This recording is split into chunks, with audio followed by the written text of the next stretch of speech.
Hello there and welcome to Bizworld. Requesting for an offset is normal in business transactions unless the money is pocketed. Prime Minister Tun Dr. Mahathir Mohamad pointed out that even the government, when making purchases for equipment, would ask for an offset.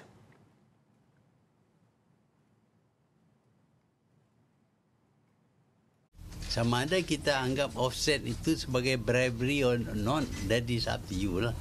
Tapi bagi saya, kalau kita boleh dapat sesuatu kerana kita membeli sesuatu dengan harga yang tinggi, kenapa kita tidak boleh terima?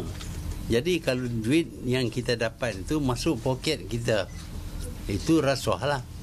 Tetapi kalau duit itu adalah untuk tujuan tertentu, dia offset. Dia menjadi offset, bukan rasuah. That's my view. He was commenting on the grave allegations involving AirAsia Group Berhad and AirAsia ex-Berhad and European aircraft manufacturer Airbus SE. United Kingdom's Serious Fraud Office, SFO, has alleged that Airbus paid a bribe of $50 million to executives linked to AirAsia and AirAsia X to win plane orders. It said Airbus sponsored a sports team owned by AirAsia executives while negotiating airplane orders. Both AirAsia and AirAsia X ordered 406 aircraft from Airbus between October 2005 and November 2014. Petronas Dagangan Berhad is not planning to stop its natural gas for vehicles NGV service to customers for now. Its managing director and CEO Azrul Osman Rani said its stations remained operational to provide NGV to taxis. NGV is still a business within Petronas, and we will still continue to give that kind of service for all our Petronas customers on a case-by-case basis. He was met at the Settle nationwide launch. In August last year, it was reported that the company would review its NGV business and discuss with the government on what would be the next form of alternative energy for vehicles.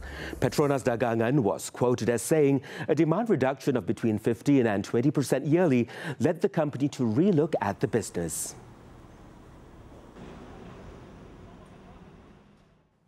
The Malaysian Association of Tour and Travel Agents, MATA, hopes the government will introduce an even bigger economic stimulus package to assist sectors affected by the 2019 novel coronavirus outbreak. In 2003, the government rolled out an 8.1 billion ringgit economic package to help Malaysians mitigate the impact of the severe acute respiratory syndrome SARS outbreak. And in 2009, it announced a 60 billion ringgit stimulus package in the face of the global economic downturn. This package must obviously be much bigger, and simply because of the cost of inflation, and our economy and tourism industry has grown much bigger.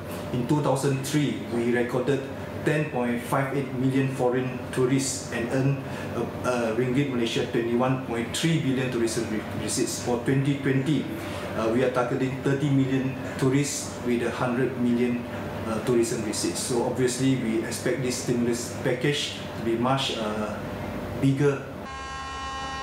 Among proposed measures to boost tourism include increasing promotional and marketing initiatives for domestic and inbound tourism, easing the requirements for matching grants under Galakan Melancong Malaysia, and review on the tourism tax rate. He also urged various ministries to reduce or waive contributions and taxes, such as those mandatory for the Employees Provident Fund, EPF, Human Resources Development Fund, tourism tax, road tax, and fees for various company licenses and vehicle permits. The tourism industry employs more than 3.5 million people, or 23.5% of total employment. Malaysia remains as an attractive investment destination for Japanese firms despite the current weak global economic environment.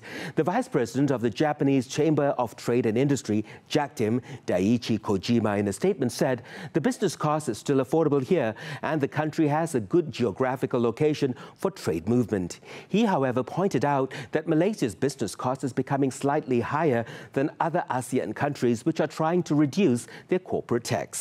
At the release of Jack Tim's 68th business survey for the second half of 2019 today, he said fundamentally the Japanese business community believes that Malaysia is still a good location, especially for manufacturing and new areas. Business sentiment, however, declined to 29.9 points for 3 consecutive terms, the lowest since the Lehman Brothers bankruptcy in 2008. The respondents cited this to pessimism towards the US-China trade conflict, the stagnation of the semiconductor market conditions, and increased labor cost.